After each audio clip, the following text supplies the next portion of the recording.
What's up, you guys? It's Stephanie Liu, and welcome to another episode of Lights, Camera, Live. For those of you that are joining us today, we're going to be talking about how you can go ahead and start launching your course. Get all those amazing ideas, skills, and experience that you have, and start making it into a profitable revenue stream just for you.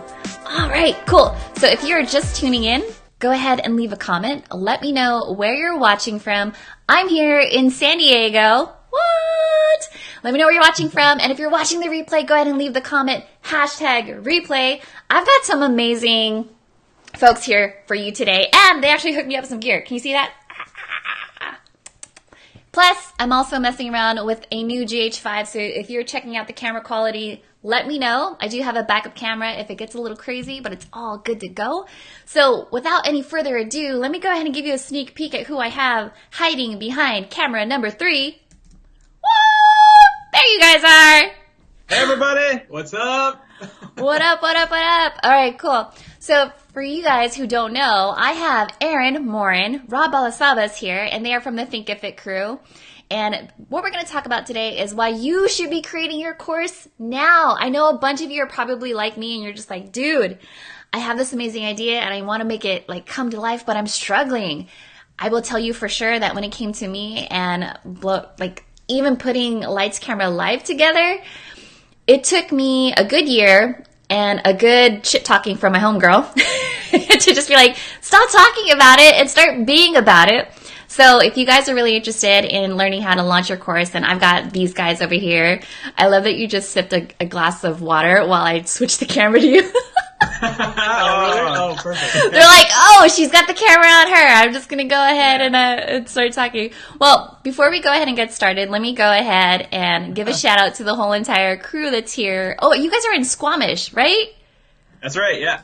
Squamish right up from Vancouver, about an hour outside of Vancouver near Whistler, yeah. Oh, very cool. Cool. And then so shout out to Angela, Yeevee, Mike, Leona, Jerry Ann. Oh my God, you guys, there's a bunch of names over here. We got Tracy Lee Lauritsen. I have not seen you forever. Let me go ahead and see if I can make this bigger. There you go. Whoa, Tracy Lee. So good to see you. Caitlin is also here from Nevada, and she has a bunch of questions because she's also interested in launching her course as well. So having said that, you guys, let's go ahead and get started. All right. Sounds great. Launching a course. There's a lot that goes into it. And a lot of the questions that we've been getting into the Facebook group, for those of you guys who don't know, we do have a Facebook group, the Social Media Strategist. And I fed this out to the group first, and I asked them, okay, so when it comes to launching your own course, what are you struggling with? And one of the things that they were saying was, well, how do I research for my course? Like, how do I get over the imposter syndrome? And I'm like looking at you guys, because you guys work with the big brand names like Lewis Howes and Sunny. And what are your tips and advice on starting an actual course, like with the research phase of it? So when you're doing the research phase of course creation, it's really, really important to put yourself in the shoes of the person who is going to do best in your course. A lot of people just say, put yourself in the shoes of your audience. And, that's great too, but you really want to put yourself in the shoes of the people that are going to take your course, they're going to start it, and they're going to complete it. You're going to have students that show up to take your course, and then maybe get like 25% of the way through, they get what they need, and they leave. But you want to design the course for the people that are going to enjoy it the most. And you can do that in a couple different ways. My favorite way is just to do a quick, like a persona of that kind of person in my mind. And then, that's not like a solitary activity when you're building a persona. You go out and you talk to the people who you think kind of fit it, and then you can survey them, or even just like talk to them one-on-one and get their insights on stuff. And if you don't know anybody like that, I'm sure a family or a friend or a colleague works best. But chances are you can probably connect with somebody on social if you just put the word out there and say, hey, I'm making a course on this. I'd love to connect with you, or, I would love to learn more about the people who would be interested in that, or even just saying who would be interested in that. And then connecting with them. Okay, cool. Yeah. And so when you're saying surveying people, what type of questions should you be asking people if you're going to survey them? Yeah, so one of the best questions to ask is, if you were going to take a course on blank, what would you be able to do at the end of it? Or something like, what is the biggest thing stopping you from getting from point A to point B with, your course topic? And then you can start to dig into like the pains there as well. Sometimes just putting something really vague out there, like, like, what do you think? Or like, what do you think would be best in this course or something like that can lead into bigger things. With questions on surveys, it's never just the one question. Don't ever leave a question with one answer. You have to ask questions over and over and over and keep digging until you get something out of it that's like really, really pinpoint. That's actually very true. I know that when I was putting together Lights Camera Live, the very first one, my first beta, I made it very much open-ended questions. It was kind of like, what are you struggling with when it comes to live streaming? And it was super helpful to see in their own words what they were struggling with. Because at the end of it, when I was putting together my sales page, it's like, hey, are you terrified of being in front of the camera? Does tech freak you out? Like, those were the certain things I was able to put on the sales page, and it resonated with students because they're like, yeah, that's exactly what I'm thinking. So it's kind of like this Jedi mind trick, I guess you could say. Yeah, absolutely. A lot of the times we know what we went through as well. We can take a look at our own history and realize all the pains and the fears and all of that stuff that we went through our journey to get to where we are as an expert. And don't worry about the term expert. That's one thing that slows people down too. Some people think like, I'm not an expert. I could never make a course on this. No one's going to listen to me.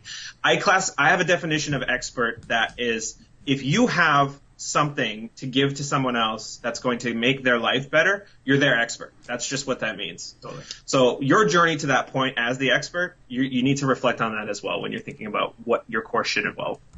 And what about the people where they're concerned about, well, somebody already has a live streaming course, or somebody already has a course about raw food meals and all that stuff. How do you get over that mindset?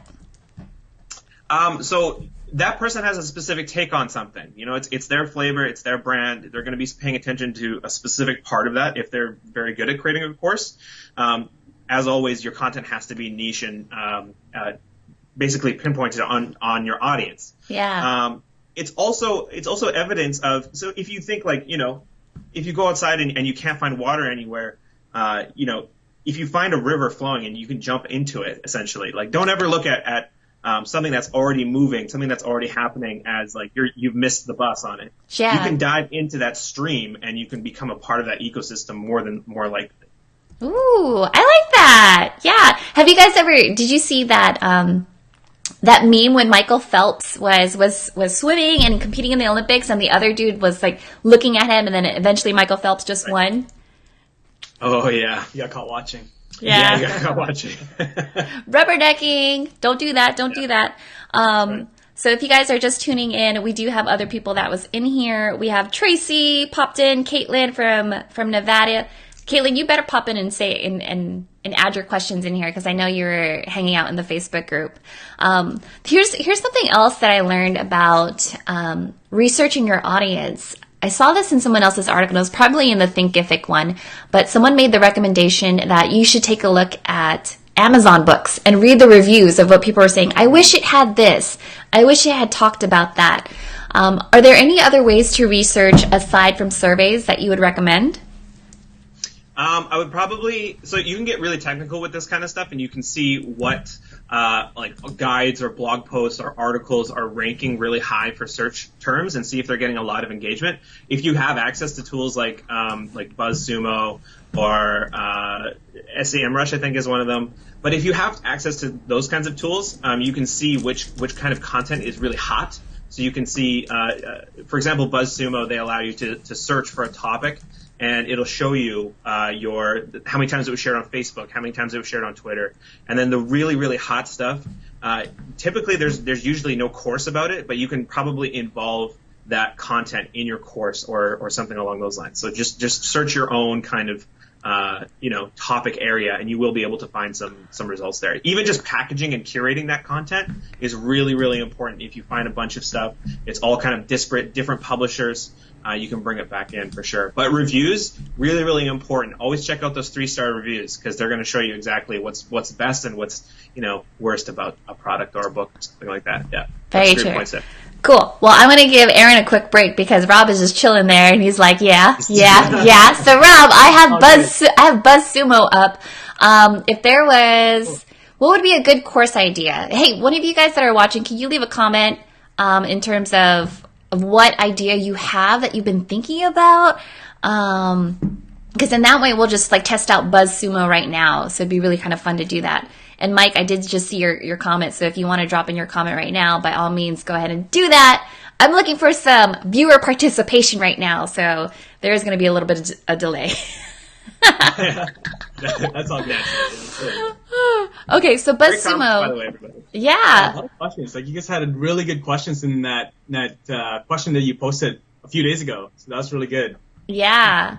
We can jump into those. Okay, so Mike Alton said, BuzzSumo will definitely show what's doing well on social, while SEMrush can show you topics and content that are ranking in search, which, by the way, if you guys don't know who Mike Alton is, he is a beast when it comes to blogging. That's actually kind of a funny title. Beast in blogging! And he's thinking about launching a course, too. So we'll see what happens there. All right, so let's see. Ooh, Angela's here. Angela says, a course that teaches entrepreneurs on how to host successful events. Yes, she's been talking about this like forever. How can we use BuzzSumo right now to get her like ideas started on what to do, how to make this into a course? What would I search for? Tips to host an event? Yeah, that'd be a good one. Anything like how to host a successful event, even getting it down to a niche if you want, like how to run like a great marketing conference or like something along those lines. Very cool. So tips for hosting an event to remember. Angela, those are some ideas to think about and go from there. I'm not going to put you guys too much on the spot. I just kind of threw that at you. They're like, wait, that wasn't in rehearsal. Okay, cool. So then let's also talk about, well, what do I need in terms of gear to go ahead and launch a course? I think you don't need to get fancy with gear, Yeah. you know? Just like creating any content, really, like even photographers say like the best camera you have is the one you have. That you have is the one you have. Yeah. So just start creating content, start creating your courses. Obviously, like you want to outline all of your content and then just jump and create it. One of our really top users, he's essentially recreated his course probably a handful of times in the last 2 years. You know, as he got more successful, he had more revenue, he got nicer equipment, and then he recreated the content over and over again and updated it and, you know, made it look nicer and nicer, right? Yeah. So you got to have a starting point, I think. That is true. And a great starting point is just start with your phone. Yeah. The phone, What? like most people's phones are amazing tools. They have great cameras in them. They have great microphones in them, and you can augment those with simple attachments too. Like this is a Rode. By Rode. I can't remember the exact what it's called, but I'll hold that up to the camera. And that plugs into your phone. It's a shotgun mic essentially, and it makes the audio a little bit clearer, especially if you're outside and it's getting a little bit windy. You can put a windsock on it. So there's all that kind of stuff out there. You can get tripods for your phone and everything like that. Now, if you have a camera, that's great too. You do want to put yourself on. You want to put yourself on, right? So you want to put your face in the video. Rob's showing me someone here, hooplovers.tv. Deanne Love created her own course site with us a very long time ago, and she got started with her phone. She was basically recording herself doing hula hoop fitness routines for fitness instructors so they could start their own, right? Just in a park somewhere. Really? And now she's got a 6-figure business teaching people how to exercise with hula hoops and fitness training. Yeah. So you don't have to worry about that. Hula hoops. Hula hoops. Yeah. Man, I got 2 in my playroom right now because of my daughter. You're telling, wait, okay. Yeah. You had no idea there was such a lucrative fitness equipment business. It's a niche. Yeah. That's legit. But yeah, Go ahead. it's pretty cool. Cool. It's pretty cool that you can just start with that kind of stuff. Always favor your audio over your video if you absolutely have to make a cut. Yeah. That's the thing that keeps people engaged the most. Making sure that you're on camera, that kind of stuff. One thing that you can do is also use your laptop. So every laptop usually has a webcam in it. If you have a Mac, it usually has a pretty good webcam in it. Okay. And you can use Chrome extensions like Loom So there's Loom. I think it's useloom.com. You can use Soapbox from Wistia. They have a pro version now.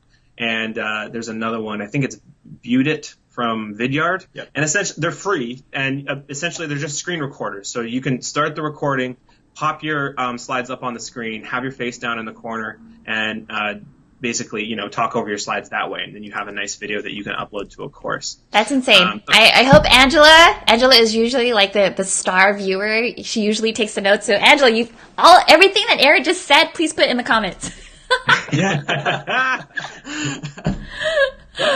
Okay, so Jerry Ann was asking, she always has troubles with plugs like that for the iPhone 7 Plus because you're just showing the Rode mic. Do you have an alternative to that other people can use? Yeah. So with your iPhones, if you take hopefully this isn't your only pair of headphones, but if you take your headphones, they have a microphone in them. And what you can actually do is make like a really cheap lav mic by cutting off the top of your headphones and keeping the microphone on there and plugging it into the iPhone. And then just taping it up on your shirt. It's a good hack. What? That's ninja! That is ninja! Okay, wait. I'm not gonna get electrocuted if I do that, right? I could. Maybe tape off the ends. You should be fine. Fold it down if you wanted to. Okay. Disclaimer. Do at your own risk. Okay, I'm not trying to get in trouble over here. If you, and P.S. like let your husband know because my husband's not gonna be like, what the hell happened to my headphones? Don't. Make sure it's yours first. Yeah, for sure. Very cool. Cool. All right. So I love the comments that are popping up. You guys, by all means, go ahead and throw your questions on here. We just talked about best equipment for software to start recording. And I really love the fact that you mentioned use what you have right now. I was on Angela's show last week and she's like, you know what? All I got is my iPhone. I was like, well, do it. Right? Because usually some people are like, no, I need the best camera, blah, blah, blah. It's like, use what you have. I will tell you guys, when I first started my course, I hated my background. And Tracy just had left a comment. She's like, I love your background. Dude, my background used to suck. I used to have this big, huge IKEA background with books there. And I tried to be all fancy. I tried to color coordinate my books. That was a headache because I could never find my books again. I ended up using a green screen, right? So if you guys are ever in that course, you'll kind of notice that as I'm recording the course, my backdrop changes, my hair gets longer because I'm going back in there and I'm updating it. So just get started is basically what you guys are saying, right? Yeah, absolutely. Yeah. And then just graduate as you go. You can get really nice external webcams for your laptop. You can get nice microphones for the audio. A lot of people already have this stuff when they get started, and then you can start plugging it into video editing software like there's a Camtasia and ScreenFlow and anything else out there that works for you. But you can always get started small. There's absolutely no reason why you can't start using your phone. They're fancy equipment. They cost a lot of money. You should put it to use. That is true, especially if you have the iPhone X, y'all. I mean, that thing is a beast. That should be taking you to work. Yeah. It's an ROI on that investment. Oh my goodness. Okay, so Jerry Ann basically just said, I regret giving away those headphones. Jerry Ann, if you want to try the headphone ninja trick, let us know. I would love to see that in the group. If someone were to be like, here's a photo of my headphones that's now been upgraded to be a mic, that would be hilarious. Oh man, if that doesn't work, I'm gonna get a bill for some headphones. Very funny. Okay, cool. If you guys have any other questions, by all means, drop them in the comments because I will be able to put it up on the screen as you've been seeing. The other thing that I want to talk to you guys about is, all right, so now I have my course put together. How do I launch the bloody thing? How do I actually sell this? Because if I put in all this time and effort into creating it, how do I get people buzzing about it? What are your tips for that? So one of the things that I try to teach in the courses that I make on training.thinkific.com is that you can repurpose a lot of your sales copy. So basically, when you are launching something and you do have a bit of an audience already, if you take your sales copy and break it up into several different emails over a period of time to your list, that typically works really well. And so when you're launching, you might want to do it in a week in advance or 2 weeks or however long you want to do it. But you take your landing page. So you take your basics, You go through the story of the pain points. You go through the solution. You tell everybody about your course after that. And then you start talking about people who have gone through it or might have given you an endorsement. Maybe a colleague says, this person's an expert at what they do, stuff from the past, that kind of thing. You put that into a different email. The next one handles objections. The next one's frequently asked questions. So you can break up your landing page essentially into emails and reuse that content and then send that out and always link back to the checkout or the landing page itself so that you can start getting people into the checkout. Who is taking notes? He just laid that all out. He didn't even have like a notepad. He was just like, girl, this is what you do. He's like, boom, boom, boom. He's like 2 weeks, 7 emails. I got you. Angela, I am putting you to work. My goodness, that was brilliant. I was like, Aaron, you need to come back to San Diego. We'll kick it, and I will buy Rob Starbucks his white chocolate mocha. There it is. Very cool. So Tracy Lee just joined in, and she said, so easy to update modules in Thinkific. What is the best way to build your course on any platform? Should you upload the videos directly to the platform, or should you be using something like Vimeo and just embedding it in there? Like, what are your thoughts? It depends on the platform you're using. Obviously, you should use Thinkific. It just makes sense. But one of the best features about it is that when you are uploading your videos, there's no extra cost there. So if you're using a Vimeo account and you love it, that's totally fine. But if you're not and you're thinking about a video hosting platform, it's just going to cost you extra money when you're using Thinkific on top of that because we have unlimited video hosting anyways. And it's a Wistia player, so it has all the benefits of Wistia basically for free. So you can't go wrong with Thinkific. Oh. Yeah, and then all at once, I think I saw some comments about, should you upload it all at once? Should you do it piecemeal? That kind of thing. Yeah. Going back to launch strategies, I would say that if it's your first time, this isn't something that you've developed over time, which most people here, I believe that's the case. Mm-hmm. You don't want to create everything at once when you're actually creating the content. You probably want to go through a strategy of creating the content as you need it, and making sure that you get a feedback loop on the content produced. So when you're launching your course for the first time, it's really, really a successful strategy to basically stage the content releases over time.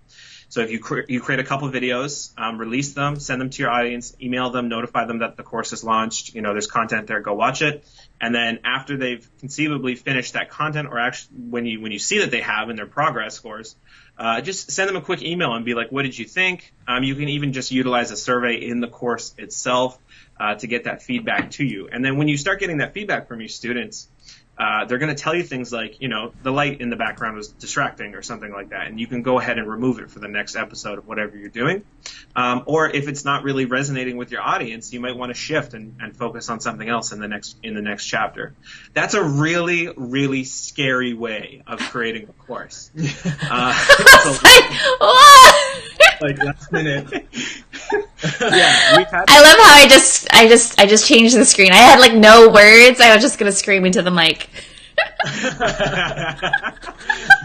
Yeah, it's super scary because it puts you on a deadline. Like if you commit to a schedule of creation, then you have to do it, and it's kind of scary. But it's the kind of encouragement that you need to keep with something and keep it up to date, especially when you're doing your first course. This is all in the context of something that we here call a minimum viable course at Thinkific. So Tyler, our blog writer, he writes about it all the time. You essentially want to start with a beta or a pilot version of whatever you plan on doing. Don't go with that great vision because it's not going to happen the way that you want it the first time. It just won't, no matter how you plan it. So it's best to do a minimum viable course, which is like an MVP, a minimum viable product, where it's just enough to become a real thing that you could possibly charge for. Mm-hmm. And the main benefit for people going in is that it's probably going to be cheaper than what you intend eventually. But the ask is that they give that feedback. And you can make people feel incredibly, incredibly important. Mm-hmm. They're not getting bad content. You don't have to tell them that it's going to be buggy. I might screw up one week and forget to upload or something like that. You basically say this is you guys are my founding members. You are my core crew. You're my first, what are they called? First adopters. Yeah. Early adopters. Early adopters. Like, these people are the most special people to you. They are going to be anyways, and you can make them feel like that and ask for their feedback. So they'll be more than happy to do it. Yeah. That's actually very true, because I did that last year with Lights Camera Live. That was my beta course. Tracy was a part of that. Angela was a part of that. And it does put your feet to the fire when you're doing a beta. And I promised them that within a week I was putting out 2 modules. I would ask them for feedback, what needed to change, what did I need to slow down on. Because as you guys already know, I talk really fast, especially when I get excited. So having that feedback was really cool. And then at the end of the beta, I was like, you guys, thank you so much for your feedback. If you now want this course, here's the founder price for it, right? And so they had access to the course itself. And then if any early launches that I was going to do for new courses, they were my launching point from there. So I love that idea. A cool thing that happens too after that is that they sort of become like your advocates out there. They're pushing for you because they feel like they were part of the creation of the course. So they're out there and they're going to start talking about it and sharing it and everything like that. So that's very true. Yeah. But okay, so we talk a lot about beta, but there's also the fears of doing beta in the sense of, well, what if someone jacks my stuff? How do I prevent that from happening? Yeah, it's a really good question. So you got to pick a platform that's secure, number one. And you want to put a price tag on it so that you don't have people just jumping in there for free, number 2. Number 3, you got to accept that the internet is a scary place and there's always a way around everything, but the best platforms keep up to date on those things. And I can assure you from Thinkific that we do. Worst case scenario is that, you offer something for download, like a PDF guide or something along those lines, and it gets out there, somebody uploads it on Reddit or, whatever.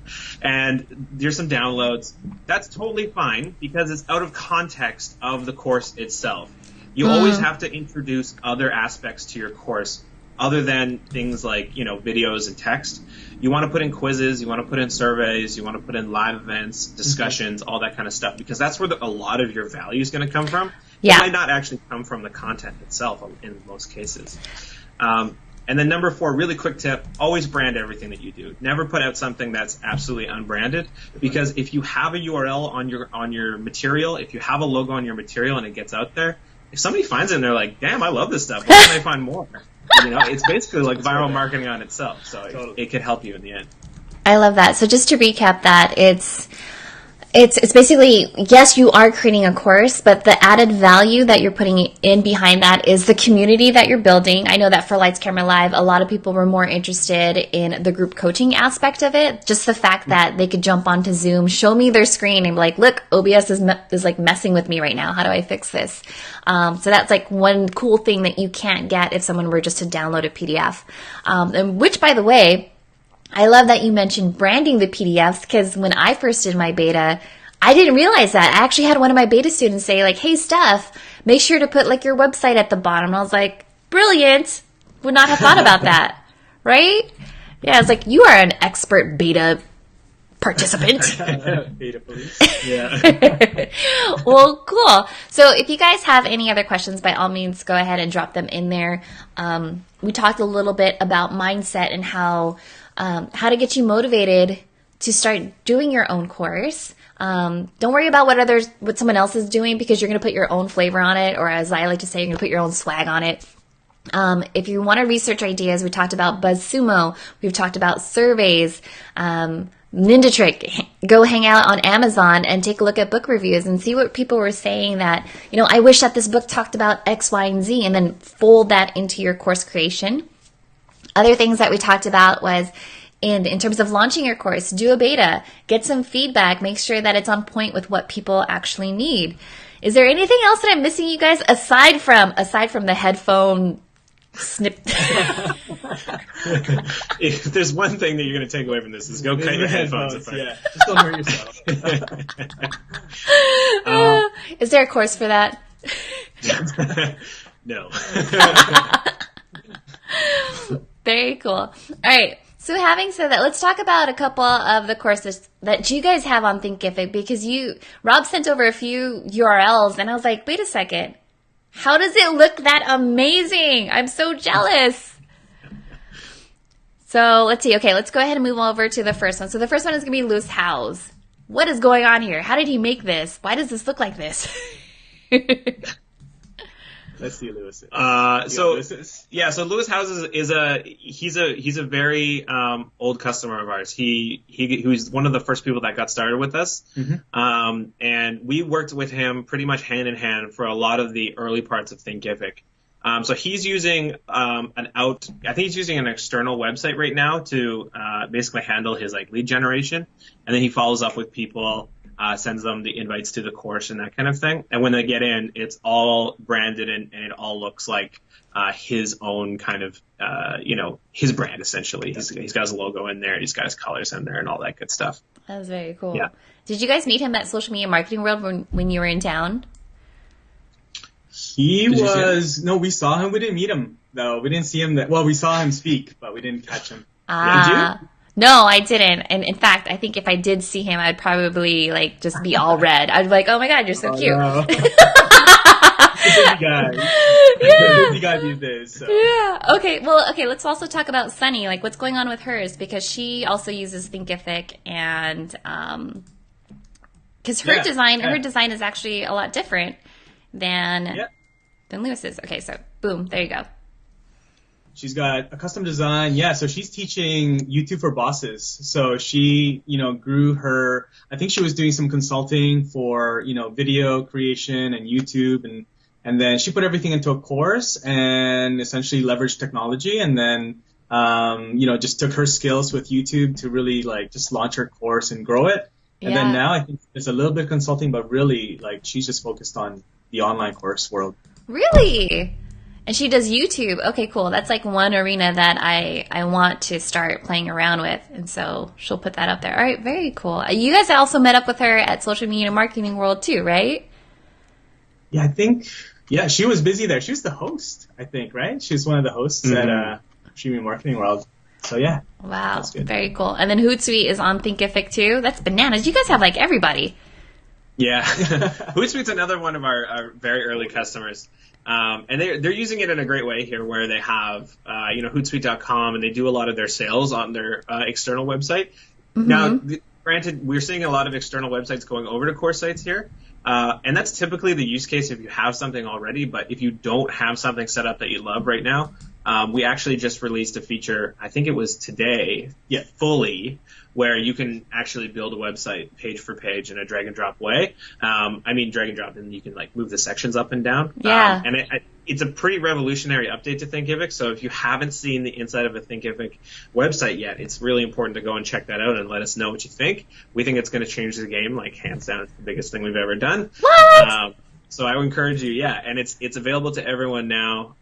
So if anyone's thinking about updating their site, I would definitely go check that out by going to your themes library, if you know what I'm talking about. For sure. What? That's crazy. I'm trying to pay attention to you guys, but I'm also like, I want to see it right now. Yeah, you want to go log in right now? I'm like, okay, you guys, I'll be right back. Just go ahead and keep talking. Let's stay on the show. All right, cool. So go ahead. Sorry, I'll just talk a little bit more about Hootsuite. So their site is at education.hootsuite.com, and that's typically the use case if you have a site already. If I have aaronmorin.com, robelsavis.com, we could host our courses at learn.aaron.com or learn.robelsavis.com. Yeah, just a subdomain there, and that's typically the use. Thinkific is a separate website altogether, so you can use it on your own, or you can use it in combination with your existing site, and it's totally brandable. You'll see that if you go to hootsuite.com and then education.hootsuite.com, very similar branding. They're doing something really cool with certificates, where essentially all of their courses are free if you have a Hootsuite account, but all their courses are free, and then if you want to get certified, you actually have to pay for the test. So it's just one of those cool models that's out there. You don't always just have to sell the course itself. You can actually sell the certification, which in their case has a lot of recognition. I've seen job postings that say you must be Hootsuite certified. Yeah. Oh, what? Really? I have not seen that. It's probably because I'm my own boss. Yeah, exactly. Haven't seen a job application in a while. Oh my God, that's hilarious. Okay, so while we're still on this, I want to go back to the Facebook group because some of the folks in the group weren't able to join us live, but I still want to answer their questions on here. And Caitlin, I still want to give them the opportunity to get their questions answered. So I hope you don't mind. Meg Bateman says that her biggest problem is just writing it already. Do you have any tips on how to help people that are just like, I have this idea, but how do I get it on paper and then get it on video? Because what you're saying is, don't just do a course and not be on video. You should be on video. Is that right? I mean, yeah, I would probably say that it's important to show yourself as a person, because people, it's not just for your personal branding or like just to build your confidence or anything like that. The actual learning experience for students depends on a certain level of connection with the person speaking. So people are more likely to understand and retain knowledge when they can see it coming from a human being. It's natural, right? Because you see a human face, you pay attention to it. So even if you're unconfident, even if you don't care about your brand or anything, it's important for people to see your face. That being said, if you don't want to do it, if you don't have a good webcam, maybe you don't want to show your face on camera, that's fine. The audio over some slides is probably just a really simple alternative. You can use tools like we said earlier, like those Chrome extensions like Loom and Soapbox and all that good stuff to just put your slides up and start talking over it. Video is the easiest content to put into a course, I would say. It just requires less work, especially when you got those easy options. Don't overthink it, essentially. So are you saying that you're going to develop a platform where you're going to have built-in filters for cameras? Maybe. No, I don't know yet. What? Come on now. I'm not that level of security clearance at Thinkific, unfortunately. Okay. All right, we've got another question. Oh, go ahead. Yeah, just getting it done though, Rob. Like you are a very like get it done kind of person. So like you're doing a lot on your own right now when it comes to like blogging and like that kind of stuff. What makes you just do it? I think you just like literally just do it. I think a lot of people just like overthink, and then you get analysis paralysis or whatever it's called, and you kind of overthink it and you think it too much, but like you just jump in. You're gonna make mistakes the first several times, but then you'll learn. Just like when you came on Instagram Live with us, and people are like, "How do you get on Instagram Live?" You just do it, right? You just jump in the camera, record yourself, do some stories on Instagram, set up maybe environments like your test Facebook group where you go live there, and and then go live there, right? Where it is somewhat live, but nobody's really watching. And you can watch yourself. You can see yourself do things, and you can like a lot of the times when I review, my videos. Of course, I cringe. I cringe every single time I see myself on camera. I don't know why. I think that's just normal. Same. But like right now, yeah, I know we're watching the live stream, and I'm like, don't look at it. But that's totally normal. So like, I think everybody feels that way, especially when you first get started. I mean, I think both Rob and I jumped into it head first, and it was more beneficial to make those mistakes and just get over it than to like overthink and have the perfect plan. It was a funny story. Like at Thinkific, we were a very small team. We were about 20 people, and we've grown exponentially since there. But when it was 20 people, we didn't have process, right? We weren't thinking too much about doing things. And thankfully that's changed. But when I first got started, one of the very first things I did there was they said, you're going to go on a Facebook Live with our founder, Greg, and you guys are going to talk about course landing pages together, just live, review them and talk about them. And I was like, sure, that's great. So like next month or something, and they're like, no, in like an hour. I was like sweat. I started sweating and stuff. But I jumped in and I did it. We had fun. We jumped around, and it was a good time. And like, you're not, especially when you first get started and you're not building momentum, you're not going to have like tons of people watching or anything either. So the people that do show up, just engage, have fun, just have a great time, And also, just a quick tip, one thing that I usually recommend to people to start doing, if you have the ability to do it, if you're limited in any way, shape, or form from doing this, it's kind of like a high startup cost kind of thing sometimes for people. But if you go to, give a free talk or a free workshop or something like that at a meetup or something along those lines, just to a group of real people, 9 times out of 10, they're going to give you really good feedback. Like whenever I do anything in front of people, they always come up to me afterwards and they say, hey, Aaron, like that was really great. You're an expert. I love you. And I'm just like, no, that's not true at all. And then stop. You're all like, oh yes, I am. I'm Aaron. Tell me more. But then they give me like, some really hard hitting stuff sometimes, people like to, they do like the compliment sandwich, but they give me some really good, like hard hitting stuff. Like, like I constantly get, you speak too fast. You need to speak more clearly. Yeah. There's no engagement. There's none of this. Eye contact. Yeah, eye contact, like all that good stuff. And it's just like, if you go and put yourself out there, you'll get used to it. Yeah. Well, good tips. I mean, I know that in our Instagram live yesterday, we were talking about ways that you could hype yourself up for being on camera. And Mike Alton was there too, and he was just like, wait, tell me more about this playlist. And I was like, yo, Mike's song, oh, you know what? I'm actually just going to pull it up in the group. So let me just do that real quick. Mike, I'm about to put you on blast. I hope you don't mind. All right, give me some filler time while I look this up real quick. I think the Rocky thing was in there. Eye of the Tiger was in there. Eye of the Tiger. Beyonce. First some Beyonce. Who else? Here we go. Yeah. This was Mike. Stefani was on. Sorry for all my group members. You will be put on blast. So Mike said, he said, for right now, anything Hans Zimmer soundtracks, Man of Steel, Batman, and Superman, which I was all about because I saw Hans Zimmerman over at Coachella, and I was like, yo, that's legit. Oh, awesome.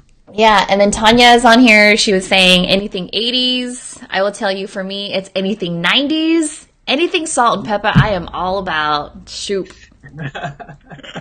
Shoop. True. Right? True. Yep. All right, cool. So do you guys have any other questions about launching a course? If so, go ahead and drop them in the comments. I'm still keeping an eye on those. And so while we're doing that, tell us about this webinar that you guys do every Thursday, because you're teaching people how to launch their courses. Is that right?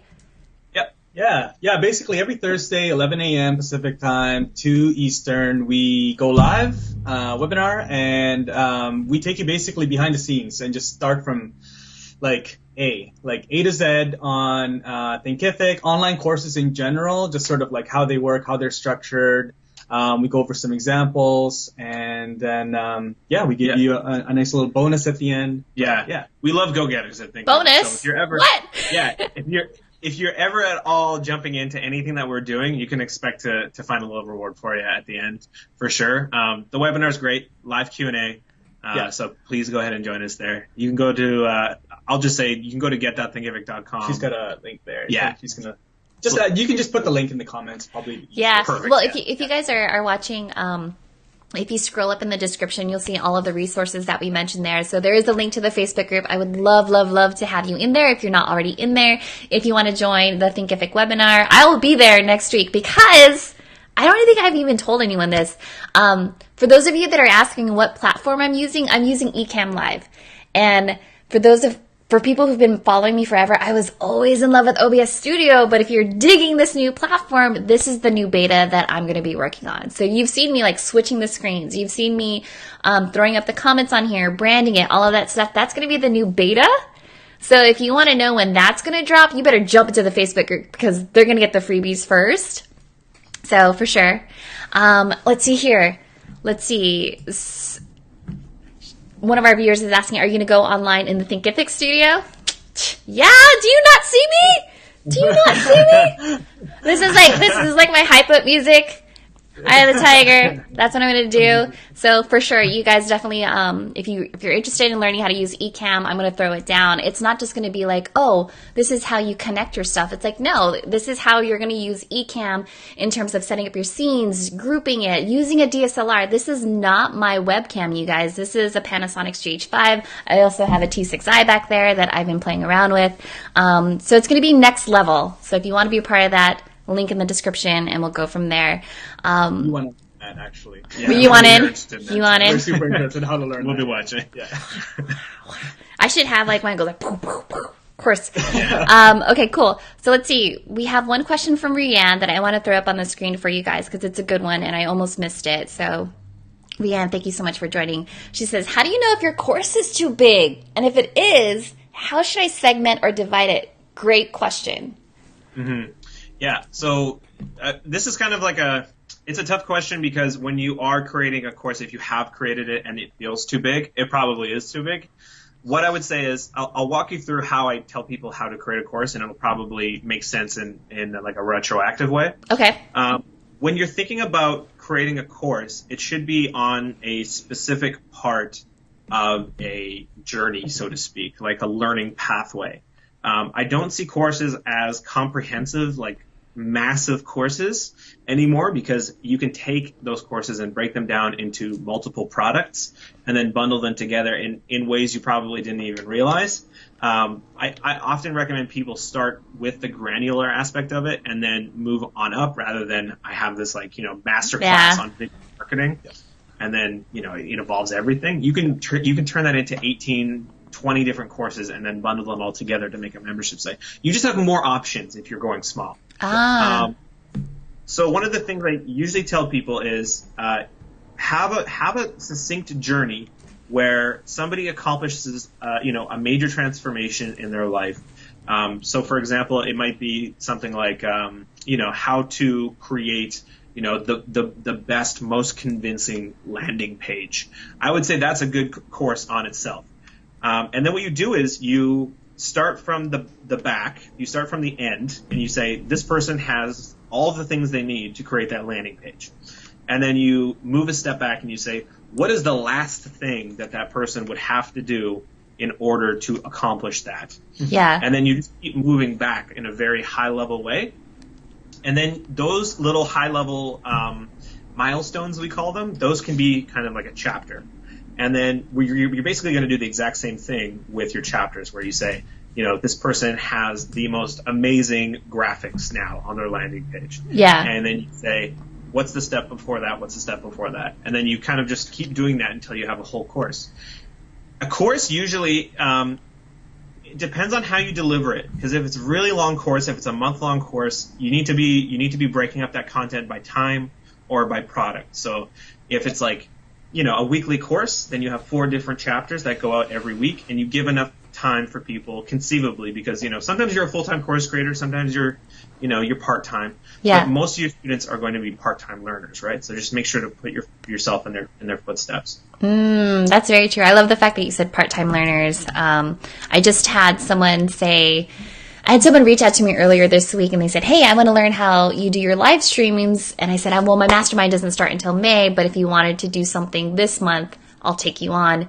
And she's like, okay, that's cool, because I could only do it at this day, at this time. And so I was definitely flexible in helping her out with that. So pro tip right there, you guys, for those of you that are still hanging out with us. If you're still here, go ahead and give us some likes, some hearts, tag a friend that you know that's been talking about doing their course but hasn't done it yet. Because this is the episode that they should be watching. And having said that, you guys, I can't believe it's already been like 50 minutes. Can you believe that? Time flies. Time flies when you're having fun. Hey. Totally. All right. So if there are any other questions, by all means, go ahead and drop them now. Because if not, I'm going to let these guys go, because you guys are in Squamish. Squamish. That's right. Squampton, yeah. Squampton. Yeah. We're in the sports outdoor sports capital of Canada. That's or right. the world. I don't know. No, it's probably Canada. Probably not the world. Yeah. Yeah, it's pretty small to be on the world. Yeah. But it's beautiful out here. It's pretty foggy. It's kind of rainy, but we're having a good time. It's actually a really good conference, though. Yeah. Heads up. Something to look out for. Wait. CIMC. Wait, what conference is it? It's the Canadian Internet Marketing Conference. So it's like, who's here? Twitter, all the big social media guys are HootSuite, here. Twitter, Uber, Airbnb, yeah, Amazon. They're all here. Yeah. Just hanging out in the forest. Well, cool. Well, I'm going to let you guys go. We've got a lot of thank you comments in here. Michelle says that this was a brilliant session. Thank you for your time and content. Rianne, I think you helped her with a couple of breakthroughs as well. Jerry Ann said that this was amazing. So thank you all so much for joining us. And we will talk to you guys later. P.S., by the way, I totally forgot. If you guys want to be notified the next time I go live, just go ahead and leave the comment, subscribe, and then Robo Steph will go ahead and jump in and let you know. All right? Cool. All right, cool. You guys. Okay, you guys say bye. Bye. All right, everybody. Thanks so much for spending time with us. We appreciate your time. It's always awesome to connect with go-getters out there. We love you guys. So thank you. Appreciate it. Thank you, guys. Bye, everyone. Take care. See you guys. Bye.